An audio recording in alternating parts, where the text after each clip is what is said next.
Malam itu, angin berhembus kencang, menambah sejuk udara yang sudah terasa dingin. Aku duduk di ruang tamu, menatap keluar jendela. Biasanya, aku selalu merasa tenang saat malam tiba, tetapi malam ini terasa berbeda. Matahari baru saja tenggelam, dan suasana di luar sudah gelap gulita. Aku memandang rumah kosong di samping rumahku, yang selalu terlihat sunyi dan misterius. Rumah itu sudah kosong selama bertahun-tahun. Jendela-jendela yang sebagian besar tertutup gapol, dan pintu depan yang terkunci rapat. Namun, malam ini, ada sesuatu yang berbeda. Aku bisa melihat cahaya samar dari jendela lantai 2 rumah itu. Bahwa itu hanyalah imajinasiku, tapi hati kecilku merasa gelisah. Aku mencoba mengabaikannya. Namun entah mengapa, mataku tetap tertuju pada rumah itu. Tanpa sadar, aku bangkit dari kursi. Udara malam terasa semakin dingin. Jalanan di depan rumah kosong itu sunyi. Hanya suara angin yang terdengar. Aku berjalan perlahan menuju pagar depan rumah kosong. Ingin memastikan apakah aku hanya berhayal. Aku berhenti.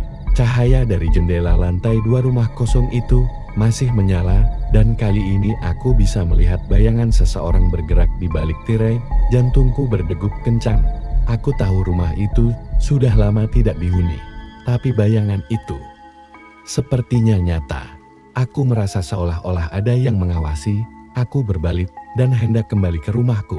Namun tiba-tiba, terdengar suara langkah kaki dari arah belakang. Aku menoleh, tetapi tidak ada siapapun. Hanya angin yang menggerakkan daun-daun kering di sepanjang trotoar. Mungkin itu hanya efek dari angin yang bertiup, pikirku. Namun, seiring aku berjalan kembali menuju pintu rumah, suara langkah kaki itu semakin jelas. Aku hampir bisa merasakannya di belakangku, seperti ada seseorang yang mendekat. Aku mulai berlari menuju pintu, membuka pintu dengan cepat, dan menutupnya sekuat tenaga. Nafasku terengah-engah. Aku berdiri di ruang tamu, mencoba menenangkan diri. Tiba-tiba, terdengar suara ketukan pelan di pintu depan. Aku membeku, ketukan itu semakin keras. Siapa yang bisa berada di depan rumahku pada jam segini? Aku perlahan-lahan mendekati pintu dan melihat melalui lubang intip. Tidak ada siapa-siapa. Tiba-tiba, layar ponselku menyala. Ada pesan masuk dari teman lama yang tidak pernah menghubungiku sejak lama. "Jangan dekati rumah kosong itu," tulisnya. Aku terkejut, menatap layar ponselku dengan bingung. Bagaimana dia tahu? Aku belum sempat menjawab. Tiba-tiba layar ponselku berkedip-kedip dan mati dengan sendirinya. Suasana sekitarku terasa semakin mencekam. Aku merasa ada yang salah. Aku mendengar suara seperti bisikan dari arah luar. Tapi ketika aku membuka pintu untuk memastikannya tidak ada apa-apa, aku kembali masuk dan menutup pintu dengan kencang. Namun, rasa penasaran tidak bisa hilang begitu saja. Aku harus tahu apa yang terjadi di rumah kosong itu. Tanpa berpikir panjang, aku memutuskan untuk pergi ke sana. Melangkah menuju rumah kosong di malam yang semakin gelap. Langkahku terasa berat, seolah ada yang menghalangi. Saat aku tiba di depan pintu rumah kosong itu, aku melihat kunci tergantung di gagang pintu. Kunci itu seperti baru saja diletakkan di sana. Entah siapa yang meninggalkannya, tetapi aku merasa harus memasukinya. Aku tidak tahu mengapa, tetapi perasaan itu begitu kuat. Aku memutar kunci dan membuka pintu. Suasana di dalam rumah terasa lembab dan gelap. Hanya ada suara gemerisik dari angin yang masuk melalui celah-celah dinding. Aku melangkah masuk dan menyalakan senter. Suara langkahku bergema di dalam rumah yang sudah lama tidak dihuni itu. Lantai kayu berderit di setiap langkahku, dan bau apek yang menyengat semakin terasa. Aku berjalan menuju tangga yang ada di depan, menuju lantai 2. Tiba-tiba, ada suara tertawa kecil yang terdengar dari atas. Tertawa yang rendah, seperti berasal dari seorang anak kecil. Aku berhenti, menatap gelap di tangga dengan rasa takut yang semakin besar.